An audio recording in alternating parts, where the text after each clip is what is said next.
Parler du vivant pour sauver ce qu'il en reste, c'est l'ambition de notre génération. Dans ce podcast, je donne la parole aux acteurs du changement. Ceux qui croient et agissent en faveur d'une transition écologique et sociale. Ceux qui brisent les codes et créent la société de demain.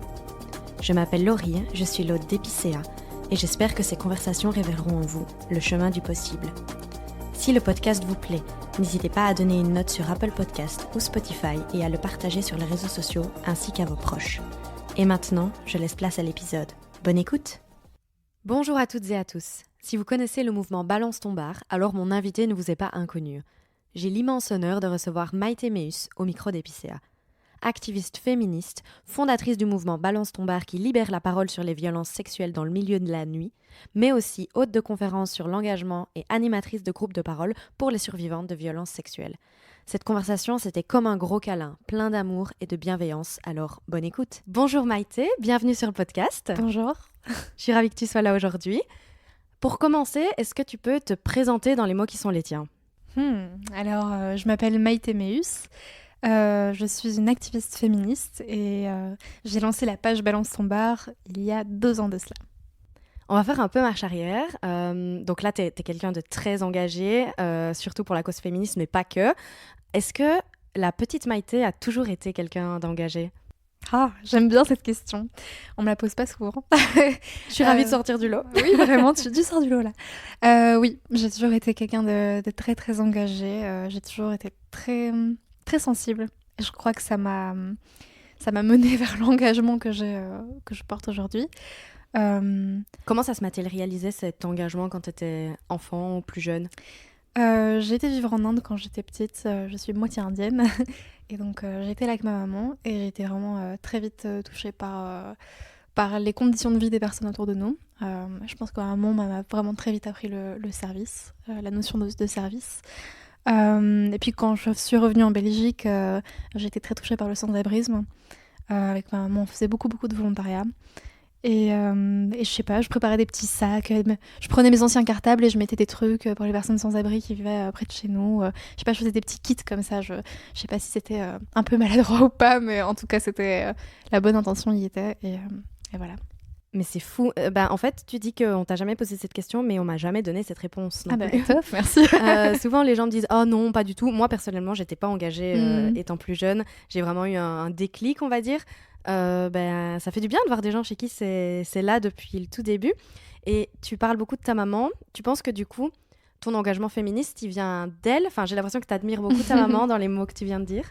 Je l'admire beaucoup. C'est vrai que ma maman se serait pas auto-qualifiée de féministe. Je pense qu'elle ne connaissait peut-être pas le terme, ouais. Mais dans la façon dont elle a vécu sa vie, je pense qu'elle est effectivement très féministe.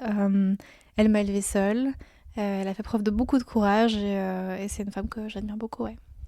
Et du coup, dans ta vie, comment, par la suite, du coup, t'as fait des études. Comment est-ce que ton engagement, tu l'as professionnalisé, en fait ? C'est vraiment une très bonne question parce que je me demande encore aujourd'hui si on peut... si on est légitime de s'appeler un militant professionnel. Tu vois ce que je veux dire ? Moi, je pense que tu l'es. Tu penses ? Ok, bon. Mais alors, c'est toute la question de, voilà, est-ce qu'on en vit du militantisme professionnel ? Qu'est-ce que c'est, le militantisme professionnel ? Mais comme tu dis, donc j'ai étudié, puis pour être tout à fait transparente, j'ai arrêté mes études juste un petit peu avant la fin. Je me sentais pas du tout en accord avec ce que je faisais. J'étudiais quoi ? L'économie. L'économie et la gestion. Ouais. Voilà, te dire pourquoi j'ai choisi ces études, c'est un peu compliqué. Je sais pas, j'aimais l'économie, ça m'intéressait. En humanité, j'avais l'impression de comprendre la façon dont le monde fonctionne. Et puis quand je me suis rendu compte que j'allais finir en tant que consultante en entreprise, j'ai vite déchanté. mais voilà, donc après ça, je suis revenue en Belgique parce que j'étudiais à l'étranger. Et j'ai été en école de théâtre. Trop bien. J'ai fait les cours Florent, voilà, c'est le parcours chaotique au niveau scolaire. Et puis voilà, de fil en aiguille, je me suis de plus en plus tournée vers l'engagement et j'ai lancé Balance ton bar et depuis ma vie a changé. Justement, on va parler de ça. C'est quoi la jeunesse de Balance ton bar ? Comment c'est né ? C'est né en octobre 2021, donc il y a maintenant plus de 2 ans. J'avais vu pas mal de témoignages émerger un petit peu sur les réseaux sociaux de personnes qui disaient avoir été droguées dans des cafés au cimetière d'Ixelles, enfin des cafés, des bars plutôt. Et là, il s'agissait du El Café. Et donc, à ce moment-là, il y avait déjà une espèce de révolte étudiante qui était en train de naître. Et je me suis dit, il faut absolument que je crée une page où je centralise tous des témoignages de personnes qui ont vécu ça, la soumission chimique, donc c'est le fait de droguer quelqu'un à son insu, ou des témoignages de violences sexistes ou sexuelles dans le monde de la nuit, parce que ça va beaucoup plus loin que le cimetière d'Ixelles en fait. Et la façon dont les médias en parlaient, ça m'agaçait. J'avais l'impression qu'il y avait un établissement qui était visé et qu'il y avait que celui-là et que c'était pas systémique comme problème. Et donc j'ai lancé un appel à témoignages sur la page que je venais de créer, Balance ton bar, en demandant à énormément de comptes féministes de relayer cet appel. Et c'est ce qui s'est passé. J'ai reçu un déferlement de témoignages en quelques heures. Je savais même pas quoi en faire. J'étais estomaquée parce que j'étais pas prête à en recevoir autant en fait. Et donc c'est comme ça que Balance ton bar a démarré. Et comment toi tu vis en fait le fait de recevoir autant de témoignages négatifs, peut-être un peu traumatisants aussi, et toi tu dois tout lire. T'es pas équipée pour ça à l'époque? Je crois que je suis toujours pas équipée aujourd'hui, pour être honnête. Non, j'étais pas équipée à l'époque. Par contre, je pense que j'ai toujours eu une empathie pour l'autre et j'essaye d'approcher les personnes qui ont vécu ça avec de l'intelligence émotionnelle, quoi, de la bienveillance, de la délicatesse plutôt. Et donc je leur demande à chaque fois si elles ont besoin de quoi que ce soit, comment je pourrais les aider, est-ce qu'elles ont besoin d'être redirigées, est-ce qu'elles ressentent le besoin d'aller voir un psy, est-ce qu'elles ont envie de porter plainte, parce que c'est pas obligatoire non plus, on n'est pas obligé d'aller porter plainte pour être entre guillemets une bonne victime, quoi. Donc voilà, j'ai appris à faire ça, mais c'est venu avec le temps. Mais si c'est pas indiscret, t'as quel âge quand tu lances Balance ton bar?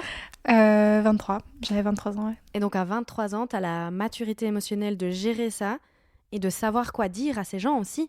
Oh, je sais pas si tu vois, je bégaye là. Je sais pas si j'avais la maturité émotionnelle la plus parfaite pour gérer ces personnes, mais en tout cas, je dirais que j'ai fait ce que j'ai pu et j'ai toujours été une personne qui aime beaucoup échanger, réfléchir, tu vois, échanger de façon très profonde, essayer de comprendre l'autre et tout. Donc, je pense que chez moi, il y avait déjà un truc qui était un peu enclin à ça. Mais voilà, j'ai fait ça avec les moyens du bord, je dirais. Parce que du coup, il te faut aussi une connaissance un peu des droits des victimes. C'est pas un truc que tout le monde a. Comment t'as appris tout ça? Alors ça, c'est intéressant parce que j'avais pas du tout cette connaissance à la base. J'avais juste mes bonnes intentions. Et donc, je me suis informée. J'ai contacté des avocates qui travaillent dans ce domaine, des experts en la matière. J'ai eu contact même avec des personnes qui travaillent au sein de la police, des personnes féministes qui travaillent au sein de la police, faut préciser, des personnes qui travaillent au sein d'un CPVS, donc les centres de prise en charge des violences sexuelles. J'ai commencé à recueillir un petit peu toutes ces informations et me créer des ressources qui ont pu me permettre de réaiguiller ces victimes correctement et puis de savoir quoi raconter aussi. Et du coup, qu'est-ce que tu leur disais pratico-pratique? Voilà, on vient vers toi, on a un témoignage traumatisant de violences sexistes et sexuelles. C'est quoi la méthode que tu appliques? C'est souvent du cas par cas, hein, je veux dire. Mais généralement, d'abord, je reconnais ce que la personne a vécu. Je lui dis que voilà, j'entends ce qu'elle me raconte, qu'elle a toute ma compassion, que je lui envoie beaucoup de force. Et que je la remercie aussi d'avoir pris le temps d'écrire ça, d'avoir eu le courage de le faire.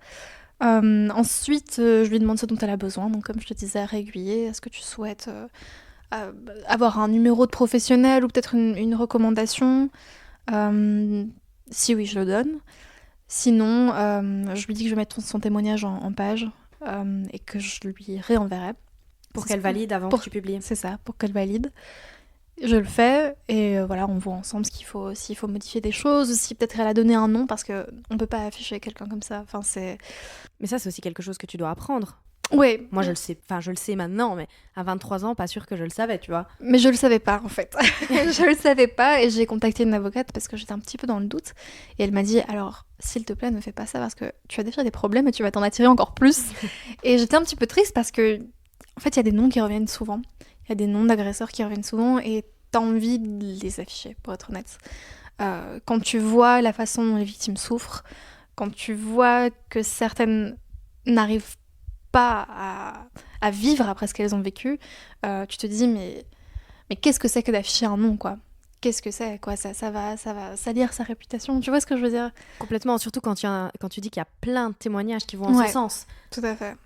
Mais donc on trouve des façons plus fines de faire les choses, plus peut-être plus en concordance avec la loi, je dirais, pour pouvoir en parler. Mais bon, voilà, le but c'est de libérer la parole et que on essaie de visibiliser ces témoignages autrement. On passe peut-être par les médias, on essaie d'arranger les choses. Tu dis, ton avocate t'a dit, t'as déjà des problèmes, mais là tu vas en avoir encore plus. C'est quoi les problèmes? Les problèmes, c'était des plaintes en diffamation. Parce qu'à partir du moment où tu pars d'un établissement comme ça, évidemment, énormément de personnes sont mécontentes, quoi. Elles ont l'impression que tu salis leur endroit, que tu salis ce qu'elles ont créé pendant des années, et ça leur fait pas plaisir. Mais la sécurité et la dignité des personnes avant tout, tu vois. Comment tu gères ça? Donc t'as des gens qui portent plainte contre toi? Parce que Balance ton bar, c'est toi. C'est ça. Le truc, c'est qu'au début, je me suis dit, bon, moi, je pourrais être anonyme. Et puis, on m'a vite demandé de parler dans les médias, donc j'ai vite cassé le truc, tu vois. Mais comment je gère? Je fais encore une fois que les moyens du bord. Il y a des avocates qui m'ont contacté, qui m'ont dit, voilà, on est là, si t'as des plaintes en diffamation, on te soutient. Et donc, on t'aidera, on fera le nécessaire, gratuitement même. Donc j'ai eu beaucoup de soutien et ça m'a beaucoup aidée. J'ai eu beaucoup de personnes autour de moi des personnes que je ne connaissais pas qui ont témoigné d'énormément de soutien, de ressources, quoi, tu vois. Donc voilà, ça a beaucoup aidé. Et donc t'as déjà dû aller devant le juge pour ce genre de procès en diffamation? Je sais pas si ça allait jusque-là. Non, moi j'ai jamais été devant le juge. Je pense qu'il y a énormément de personnes, de menaces aussi, de plaintes en diffamation, mais savent très bien que leur plainte, elle aboutira à rien parce qu'elle n'est pas valide, elle n'est pas fondée. Tu rentres pas dans le cadre légal de la plainte en diffamation. Enfin, je veux dire, j'ai mal parlé d'un établissement, mais pas d'une personne physique, tu vois. La diffamation, c'est que pour les gens en tant que personne physique? Alors moi je dirais que oui, parce que c'est ce qu'on m'a dit, mais je suis pas avocate donc je vais pas mettre un 100% là-dessus, mais en tout cas moi on m'a dit de ne pas m'attaquer aux personnes physiques. Quand c'était une personne morale, c'était pas la même chose, ça rentrait pas dans le même cadre. Peut-être que c'est un préjudice, j'en sais rien, mais je demanderai ça à mes potes avocats, voilà. Oh, t'inquiète. Encore une petite question en plus pour eux. Mais donc du coup, oui, t'es bien entourée. T'as dû t'entourer dès le début, en fait, d'assauts féministes, de prise en charge pour les victimes, d'avocats, avocates. T'as dû vraiment devenir un couteau suisse, connaître tout le monde, te faire un réseau d'un coup, à 23 ans, quoi. Ouais, et alors là se pose la question de la légitimité. Est-ce que tu te sens légitime de faire ça à 23 ans, alors que t'as l'impression de tomber comme un cheveu dans la soupe, que t'as des bonnes intentions, mais qu'au final... tu vois, tu sais pas vraiment si t'es légitime de faire tout ça, t'as pas fait d'études dans le domaine, voilà. Mais bon, oui, j'ai juste fait ce que j'ai pu. J'ai contacté, comme tu le dis, un max d'assos, un max de personnes qui travaillaient dans le domaine, et qui ont été très très bienveillantes et très gentilles et qui m'ont donné un max de ressources. Je me souviens quand je donnais des interviews que j'étais hyper stressée, j'appelais Caroline Poiré, qui est une avocate qui s'occupe de beaucoup de dossiers de violences sexuelles. J'appelais une dame qui s'appelle Danielle Zucker, qui est docteur en psycho, qui parle beaucoup de violences sexuelles. J'appelais une dame qui s'appelle Béar Coligny, qui est une association qui s'appelle Touche pas à ma pote. Enfin, j'appelais énormément de personnes pour leur demander leur avis, pour leur dire, bon, est-ce que tu penses que ce que je dis est juste? Tu vois ce que je veux dire? Genre, j'avais besoin d'avancer avec des faits, des certitudes et avec une expertise qui était peut-être pas celle que moi j'avais développée pendant 20 ans, parce qu'il y a 20 ans, j'y étais pas. Mais elles y étaient et je pense que c'est très intéressant de se nourrir de ça aussi. Et donc tu lances Balance ton bar et là t'as une vague de témoignages et d'un coup ça explose Balance ton bar. Comment tu le vis ça?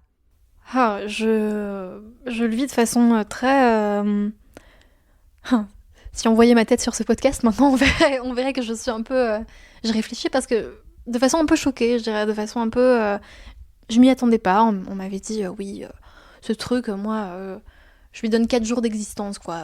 4 jours d'espace dans la presse. Qui t'a dit ça ? Un mec journaliste. Un journaliste qui m'a dit, ouais, moi, je lui donne pas...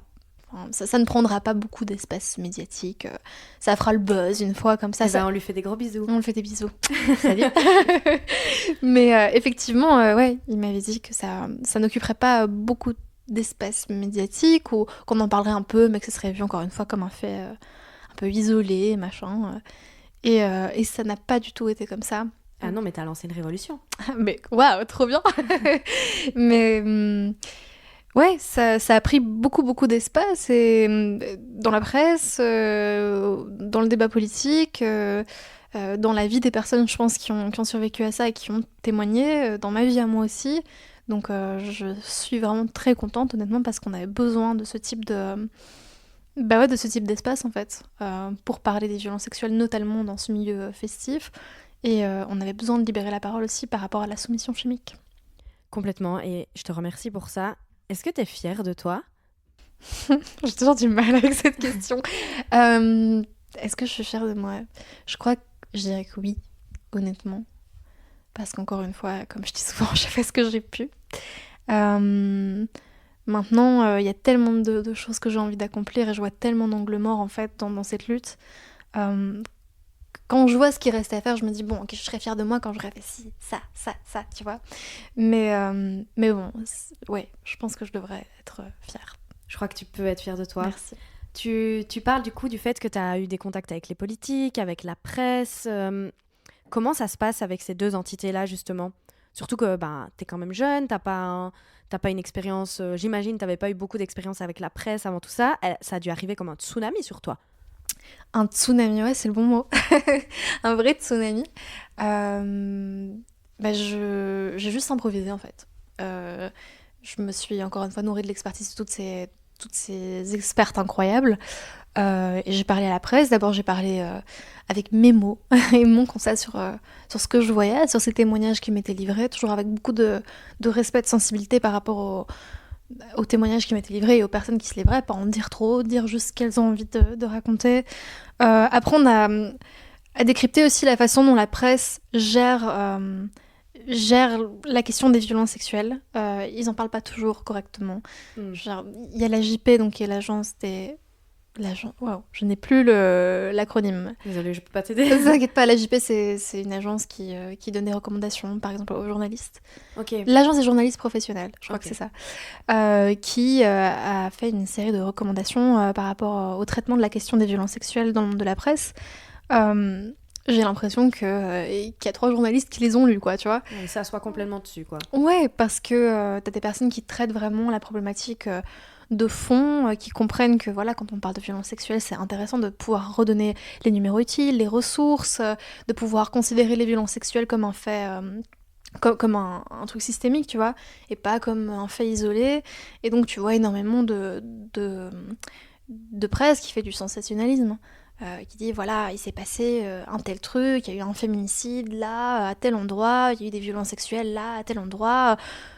Déjà, le mot féminicide, ils ont vraiment du mal à l'utiliser. Ouais, et c'est vrai qu'ils le disent même pas comme ça. Et puis ils donnent beaucoup la parole aux agresseurs aussi, à la famille de l'agresseur, pour voir voilà si le type était correct.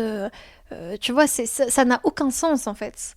Il faut donner la parole aux experts qui parlent de ça. Ça sert à rien de faire des cas isolés comme ça, d'en parler de façon aussi sensationnaliste. Enfin bon, il y a encore énormément de choses à faire par rapport à la presse et par rapport aux politiques. Donc, dans un second temps, après le lancement de Balance ton bac, il y a une union féministe qui a été formée, qui s'appelait l'UFIA, qui s'appelle toujours l'UFIA d'ailleurs, et qui a beaucoup aidé dans cette relation aux politiques, je pense. Et donc qui a aussi organisé les manifestations qu'on a connues au Monde des Arts avec énormément de personnes rassemblées pour parler de Balance ton bar, qui était en fait une manifestation boycott des établissements de nuit. Et donc voilà, elles ont joué aussi un rôle privilégié par rapport à cet échange avec les politiques et comment on peut faire, comment on peut dialoguer. Mais c'est vrai que moi aussi j'ai dû apprendre. Je n'avais pas une grande connaissance du monde politique belge, pour être honnête. Et c'est une lasagne institutionnelle. Complètement. C'est vraiment très très compliqué à naviguer, à comprendre. Quand tu demandes un truc à l'un, il me dit oui, c'est pas ma compétence. Va voir à gauche, tu vois. Ah non, va voir à droite. Va voir par-ci, par-là. Et c'est compliqué, mais on apprend à naviguer. Et encore une fois, on se nourrit de l'expertise des autres. 2 ans plus tard, là maintenant, tu vois des progrès au niveau média, au niveau politique, au niveau des citoyens, de la société? Je vois des progrès, c'est sûr. Faut pas être complètement pessimiste non plus. Je pense qu'en étant réaliste, je vois des progrès notamment par rapport à la prise en charge des survivants et des survivantes de violences sexuelles. L'expansion de l'initiative des CPVS a été vraiment un gros truc. Tu peux définir? Ouais, les CPVS, donc ce sont les centres de prise en charge des victimes de violences sexuelles. Il y en a un à Bruxelles, qui est à l'hôpital Saint-Pierre. Ce sont des centres qui peuvent accompagner les victimes de façon pluridisciplinaire. Donc tu auras une psy ou un psychiatre qui est formé à la question des violences sexuelles. Tu pourras aller faire un examen médico-légal. Voilà, tu peux porter plainte là si tu le désires. Mais en tout cas, toutes les personnes sont formées et normalement, elles ne devraient pas reproduire ce qu'on appelle une double peine, donc le fait d'être doublement traumatisé parce que tu as eu un accompagnement ou un dépôt de plainte qui a été vraiment catastrophique et on t'a fait des remarques humiliantes. Donc par rapport à la prise en charge, oui, je pense qu'on a fortement avancé.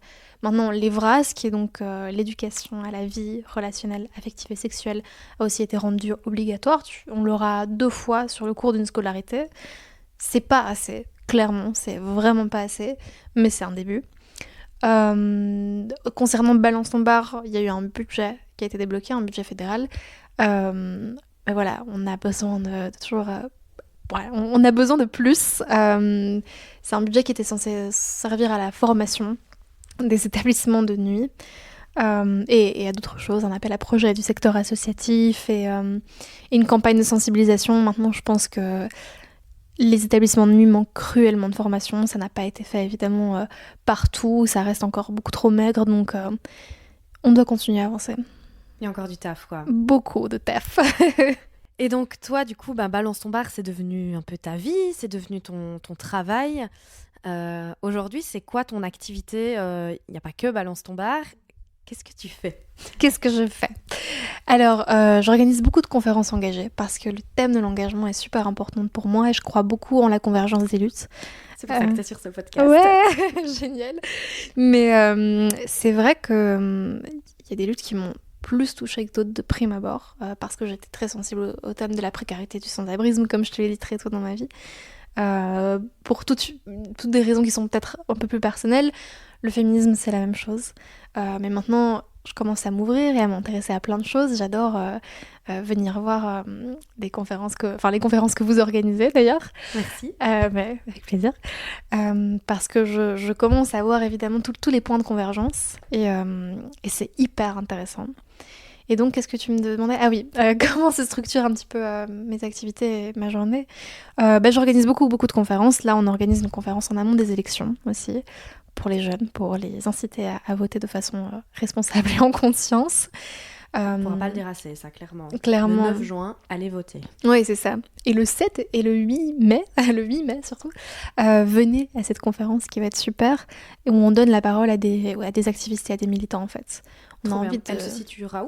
Ce sera au KVS, donc au Théâtre Royal Flamand à Bruxelles. Et on donnera la parole à 5 activistes, militants ou personnes qui ont vraiment œuvré pour la jeunesse. Et ça va être super intéressant, je pense. Mais donc voilà, j'organise beaucoup de trucs comme ça. Le 16 et le 17 mars, j'organise un week-end créatif féministe avec Charlotte Abramoff. Je sais pas si tu vois qui c'est. J'ai vu, ça a l'air trop bien. Donc plein de chouettes choses comme ça. Et alors j'organise des groupes de parole pour les survivantes de violences sexuelles. C'est un projet qui me tenait vraiment beaucoup à cœur parce que j'ai remarqué un gros angle mort dans les témoignages que je recevais. C'est le fait qu'énormément de personnes n'avaient pas accès à la thérapie. Encore une fois, là, on mêle 2 sujets qui me touchent beaucoup, la précarité et la lutte contre les violences sexuelles. Je voyais énormément de personnes me dire, moi, j'ai demandé à pouvoir voir un psy dans un centre de santé mentale, mais il n'y a plus de place, c'est surchargé. j'ai pas d'argent, ça fait des mois que je me sens pas bien. D'autres témoignaient de trucs vraiment très violents, tu sais, j'ai envie de me suicider, enfin vraiment des trucs hyper durs. Et pour moi, c'était inconcevable de voir que ces personnes n'avaient pas de suivi en fait, qu'elles n'avaient pas les moyens d'essayer de se reconstruire. Et c'est là que je me suis dit, ok, il faut au moins pouvoir offrir un groupe de parole. Donc j'ai travaillé pendant 1 an sur ce projet pour trouver des financements, le mettre en place. Et donc voilà, ça démarra en mars avec 2 psychologues qui sont formés à la question des violences sexuelles, donc ils ne reproduiront pas une violence pas nécessaire. Et ce sera ouvert à toutes et ce sera gratuit. Bah merci pour ça, vraiment. Mais du coup, ta vie, c'est d'être engagée, quoi. Genre pro, perso, il n'y a pas de limite. Ouais. C'est que ça, ta vie. Mais vraiment, je t'admire pour ça. Merci. Mais c'est galère, non ? C'est galère, ouais, c'est totalement galère. C'est galère, mais en même temps, franchement, quand tu vois les choses bouger, je sais pas, il y a un sentiment qui est inexplicable comme ça, quand tu te mets en action, quand tu vas à des conférences d'autres personnes engagées, quand tu ressens cette énergie qui nous lie un peu toutes et tous, hein, les militants, les activistes, les personnes engagées. Je voudrais être nulle part ailleurs, honnêtement.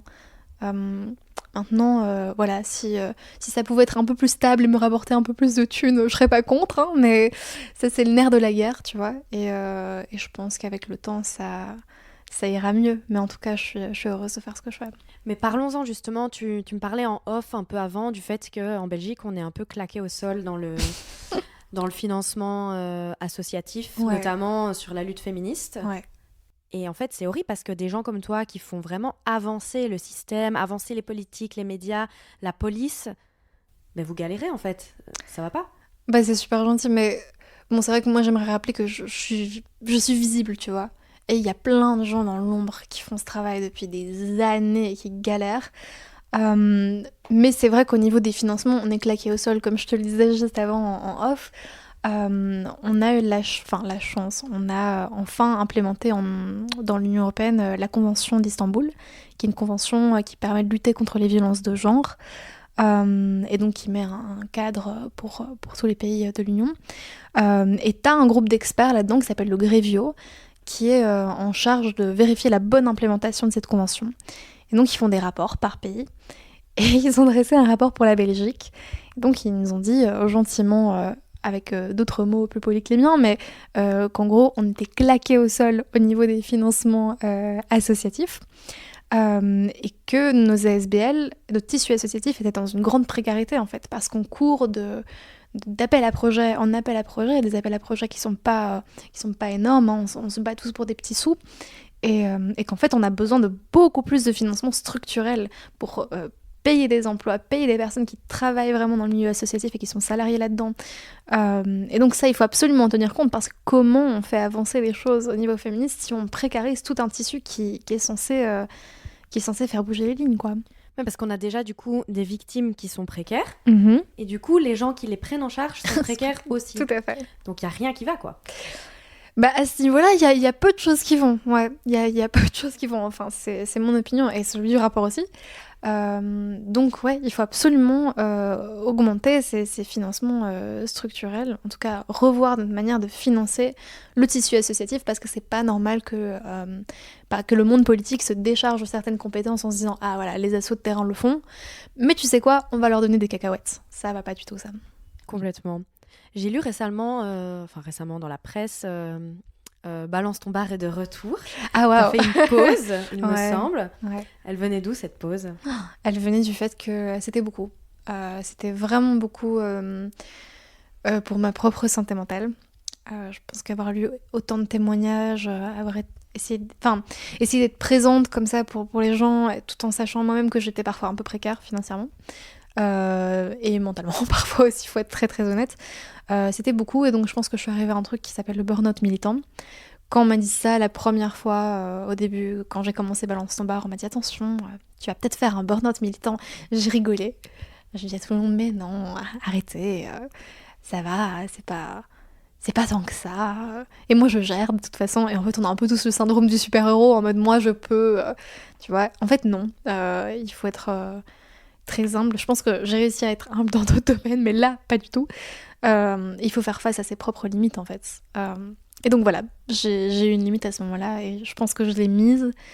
Je me suis sentie coupable, très coupable de ne pas répondre à ces témoignages, de ne pas tout le temps être là, mais ça m'a permis de revenir d'une autre façon et de travailler aussi sur un projet des terrains, comme ces groupes de parole. Et donc voilà, cette pause a servi à ça. Mais ouais, vraiment, c'est admirable parce que c'est vraiment un taf temps plein que tu fais, avec un revenu qui ne suit pas, et qui engendre, si ce n'est... Voilà, tu fais beaucoup d'heures qui sont pas bien payées, passons, enfin c'est déjà pas normal, mais en plus, ce travail, il est drainant, parce que je veux dire, c'est lire des témoignages de personnes qui ont subi des violences, c'est pas faire des calculs Excel comme moi je fais de ma journée, tu vois, c'est fatigant aussi, mais c'est pas la même fatigue, quoi, il y a moins de fatigue émotionnelle, donc vraiment, je t'admire beaucoup pour ça, et surtout, pour le fait que tu gères mais toutes tes casquettes. Donc tu t'organises des conférences, tu crées des groupes de parole, tu gères Balance ton bar et plein d'autres choses. Et justement, c'est ça un peu la dernière question que je voudrais te poser, c'est quoi le futur pour Maïté, pour Balance ton bar, pour tous tes projets comment tu vois, tu nous as parlé de certains de tes projets, mais comment tu vois les choses évoluer par la suite? Je pense que j'ai beaucoup d'ambition pour ça. Je détestais le mot ambition parce que je le voyais que sous un espèce de prisme hyper capitaliste et matériel, tu vois ce que je veux dire. Mais je pense que je parlais de l'association et de ses ambitions du coup. J'ai vraiment envie d'étendre cette initiative de groupe de parole et qu'il y en ait plus, il y en ait ailleurs, dans des endroits peut-être plus reculés. Donc trouver plus de financement pour ça, étendre l'initiative et comme Balance ton bar, tu vois, pouvoir essaimer ça dans d'autres pays aussi. Et au niveau des conférences, je veux continuer à faire vivre l'engagement chez les jeunes, chez les moins jeunes aussi, mais je trouve que c'est hyper important chez les jeunes. Donc continuer à organiser plus de conférences, plus grand, toujours, tout en gardant un côté intime comme on le fait durant ces conférences, parce que je fais asseoir tout le monde par terre, on casse un peu ce truc de conférence, tous assis sur une chaise un peu barbante parfois et un peu rigide. Et voilà, pour l'instant, je vais m'en tenir à ça et puis continuer à militer pour les droits des personnes qui ont été victimes de violences et pour la sécurité et la dignité de toutes et tous. Merci beaucoup. Mais c'est vrai que moi, si je dois juste dire un petit mot de la fin, j'ai eu la chance d'être invitée pour parler à une de tes conférences. On a parlé de mode éthique. Et en fait, j'adore ça chez toi, c'est que t'es essentiellement présente sur la lutte féministe, mais t'ouvres vraiment le curseur. En fait, tu le déplaces parce que le féminisme, c'est tout ce que tu racontes et c'est plein d'autres choses à la fois. Et je veux dire, dans les luttes écologistes, on le fera pas sans féminisme, sans antiracisme, sans casser toutes les discriminations en fait.